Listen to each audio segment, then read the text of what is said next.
What's happening, guys? This is Speedy Spectrum, and welcome back to Let's Play Pokemon Stadium 2. In the last episode, we cleared both the Goldenrod and Ecruteak gyms. We have completed half of the Johto Gym Leader Castle, and we are going to continue our journey by challenging Chuck at the Cianwood Gym. He specializes in fighting-type Pokemon, so in theory, Mewtwo should be able to carry us through these battles, but you never know what might happen. Before we can get to Chuck, we have to get by Blackbelt Nick. Hi-ya! My fists are harder than stone. Do you want to try me? Bring it on, buddy boy. Nick's team screams one thing: Mewtwo Sweepage. We'll bring in Mewtwo, and we will also bring Houndoom and Zapdos. Mewtwo should also be able to handle Dragonair if it comes up. The challenger has made it to the Cianwood Gym. The first opponent is Nick, a black belt. I'm leading off with Mewtwo for obvious reasons. Now let's see what he'll start out with. By the way, I love the statue of the Pokeball surrounded with the two hands. And indeed, he does start with Dragonair. I didn't expect that, but it doesn't really matter. Dragonair is a dragon type holding a dragon fang, which means its dragon type moves will power up. And it's armed with the moves Rest, Horn Drill, Sleep Talk, and Dragonbreath. This guy loves one-hit KO moves, but all of his Pokemon also know Rest, which can make KOing them a difficult task if you don't have the right Pokemon. Oh boy, here comes the Horn Drill. Oh, it hit me! How unlucky is that? Unfortunate, most unfortunate. I'm going to send in Houndoom to see if I can finish this Dragonair with Crunch. I cannot believe that hit! It's only a 30% accuracy rate. That is just bad luck with a capital B and L. Go down, Dragonair. Go down so I never have to see your miserable face again. Alright, Nick, what have you got this time? He is going to send out Machoke. Fighting type, holding a Mint Berry with the moves Rest, Fissure, Rock Slide, and Sleep Talk. I'm going to hit him with a flamethrower. I was honestly counting on Mewtwo to get rid of this Machoke if it showed up. But now I'm gonna have to do this the hard way, which is unfortunate. Oh, Rock Slide hurt a lot. Yeah, that was bad. But looking at Machoke's HP, I think a flamethrower is powerful enough to take him down. Of course, if it isn't, then he's going to KO me with Rock Slide. And for some reason, his Rock Slides always seem to hit, while mine always seem to miss. I don't exactly know how that works. It's what I call stadium haxing, or to be more accurate, round 2 haxing, since it always seems to happen in round 2. But that's not important right now. His last Pokemon, Pinsir, Bug type, holding a Bitter Berry, Rest, Sleep Talk, Guillotine, and Fury Cutter. You'll obviously have to watch out for that Guillotine. But other than that, Pinsir really isn't all that bad. Oh, it managed to hang on with 10 HP. Haha, you missed this time. I guess one-hit KO moves aren't as cracked up as they're meant to be. Well, it turns out that Houndoom was the savior in this fight and not Mewtwo. That is not the direction I expected this battle to take in, but it doesn't matter. I still won. But man, that Dragonair.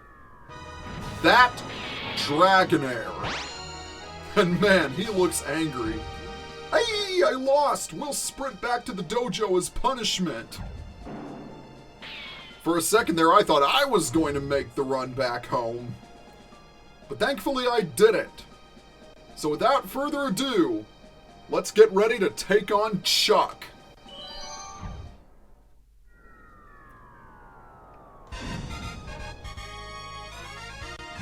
Ha! You want to challenge me? Are you brave or just ignorant?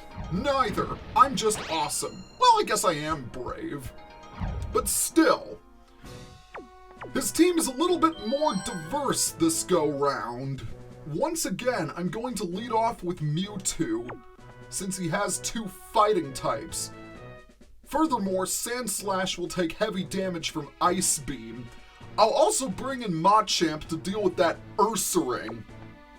And in case he has Hypno, that's where Houndoom comes in. The challenger faces Cianwood Gym Chuck, a user of fighting Pokemon. Let's hope the challenger doesn't suffer the indignity of an easy knockout. Chuck's tagline is that his roaring fists do the talking, according to the mainstream games. And he's leading off with Poliwrath, water fighting type, holding a Mint Berry with the moves Dynamicpunch, Rest, Belly Drum, and Sleep Talk. This Poliwrath can potentially be very dangerous. Dynamicpunch is indeed inaccurate, but if Poliwrath gets off Belly Drum and then hits you with Dynamicpunch, yeah, you're going down. Ha ha ha ha! Thank you for wasting your attack.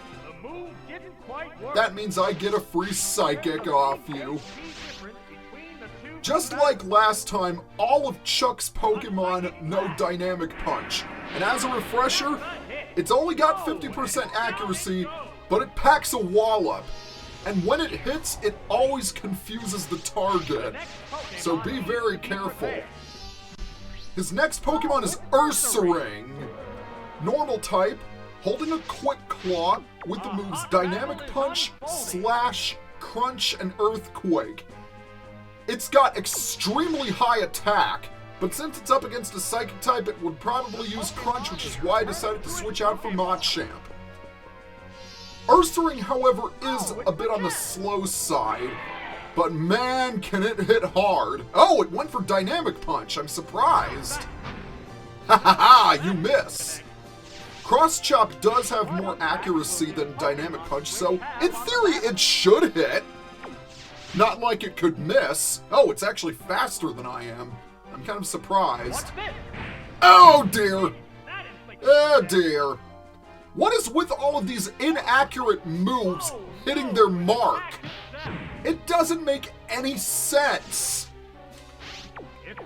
I hope to get at least one attack off of this Ursaring. It's gonna go for the Slash, so I wonder how much damage that'll do. Whoa! That actually did quite a bit. Come on, Machamp. You missed! Cross Chop has 85% accuracy. Dynamic Punch has 50% accuracy. So why does Dynamic Punch hit and Cross Chop miss? I am speechless. I am totally at a loss for words. How does this work? This is just stadium hacking at its finest. Now what am I supposed to do? Well, I think I'd better go for Mewtwo. There's no chance that Houndoom will take an Earthquake from Ursaring. So my best bet is to just hit Ursaring with Psychic and be done with it. But even with Mewtwo's amazing special attack, I don't think it's going to be a one-shot, and it isn't. It looks like it's going to be a 2-hit KO. Please don't hit. Please don't hit. Again! The 50% accuracy move hits! I hate the Let's Play curse. That's all I'm going to say. It has plagued me throughout this entire playthrough, and somehow I have managed to get this far. I just don't know what to say. His last Pokemon is Sandslash. Ground type, holding a scope lens with the moves Dynamicpunch, Earthquake, Metal Claw, and Rock Slide. The only way Sandslash can learn Metal Claw is if you breed it in Crystal. These trainers really love their Crystal version. That much I can say. Alright, Sandslash, go down. Oh, not quite. So it's going to strike back with Earthquake. And that didn't really do much damage to me. The bigger concern is the confusion right now. I need to break out of it. And thankfully I did manage to fight my way through it this battle. Wow, that was something. That was indeed something. I can't remember the last time I was plagued with so many dynamic punches, but man!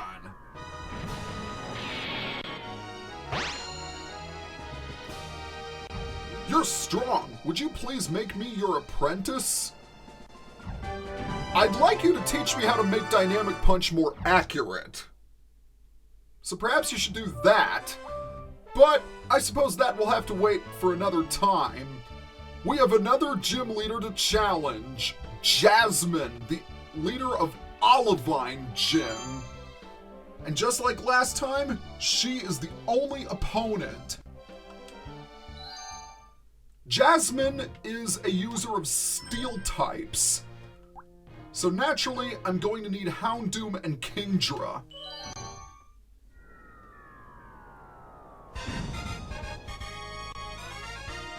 You must be quite strong to make it this far. I tell you what, I certainly had to be in order to survive that last battle. Jasmine only has 2 steel types with her. I'm going to lead off with Kingler.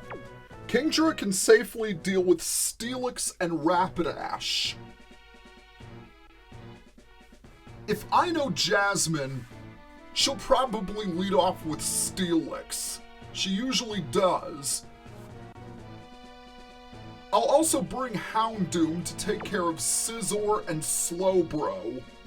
And for backup, we'll bring Machamp, just in case that Stantler shows up. The challenger has moved on to Olivine Gym. The only opponent here is the gym leader, Jasmine. How will the challenger fare against Jasmine's powerful Steel-type Pokemon? I don't know how I'll fare, but this arena is certainly giving me the creeps. In fact, if you didn't know Jasmine, you'd think she was a Dark-type user based on this arena. And surprisingly, she didn't lead off with Steelix. I'm quite stunned.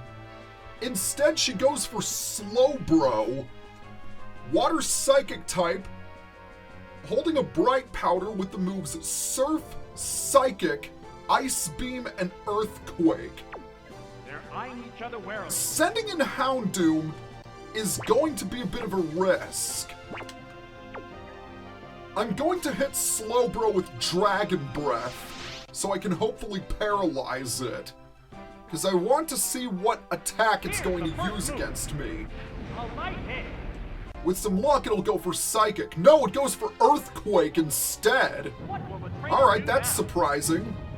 Alright, didn't do much damage. I'm happy with that. I'm thinking that I should stick with this matchup. Slowbro is going to repeatedly spam Earthquake. Ah! Paralysis! Very nice. Now with some luck, it'll get fully paralyzed for a few turns. I know that in the long run, Kingler can survive a battle against Slowbro. It's only going to take about 3 or 4 more Dragon Breaths. But with some luck, I should be able to get rid of it. I'm very surprised because usually the gym leaders will lead off with their signature Pokemon, or at the very least, bring them onto the team. I think the AI is pre-programmed to carry their signature Pokemon. But for some reason, Jasmine didn't lead off with Steelix, and I just find that very shocking. Ah, thank you for being fully paralyzed, Slowbro. I guess it's a good thing that she did lead off with her Slowbro, because it's definitely one of her more dangerous Pokemon, because it's so bulky, and it's got a lot of type coverage to boot. Alright, down goes the Slowbro after much toil and hardship. Well, not really. What's her second Pokemon going to be? She's going to send out Rapidash. Well, this is certainly an excellent matchup, I must say. Rapidash is a fire type holding a King's Rock with the moves Stomp, Iron Tail, Double Kick, and Flamethrower. All out offense here. What's this? Rapidash is also a very fast Pokemon. In fact, I think it's the fastest fire type in the entire game. Ooh, a critical hit! That is nice. That is very nice. Now the moment of truth. Will she send out Steelix? She does indeed! Steelix is a steel and ground type, holding a Quick Claw with the moves Return, Iron Tail, Earthquake, and Rock Slide. Steelix is a defensive behemoth. Don't even bother using physical attacks on it unless they're fighting type. Instead, pick at its special defense. And I just wonder, will this be a Kingdra sweep? From the looks of that, it very may well be, if I can survive the Earthquake. And I can! So it looks like Kingdra is going to have total sweepage. And it's going to be the MVP of this gym. That is amazing. I didn't even need to use Houndoom or Machamp. Wow! Once again, I am at a loss for words, but for a completely different reason. Way to go, Kingdra! If I ever said anything bad about you in the past, I take it all back. Perhaps I should step down as a gym leader. I don't think you should, Jasmine. You're probably one of my favorite Johto gym leaders. Uh-oh. We may have defeated Jasmine, but look who's come back to play. Before you go any further, let's see how you'll fare against us, Team Rocket. You guys are a bunch of killjoys, you know that? Well, I guess we have no choice. Next time on Let's Play Pokemon Stadium 2, we've got to deal with Team Rocket. See you guys next time.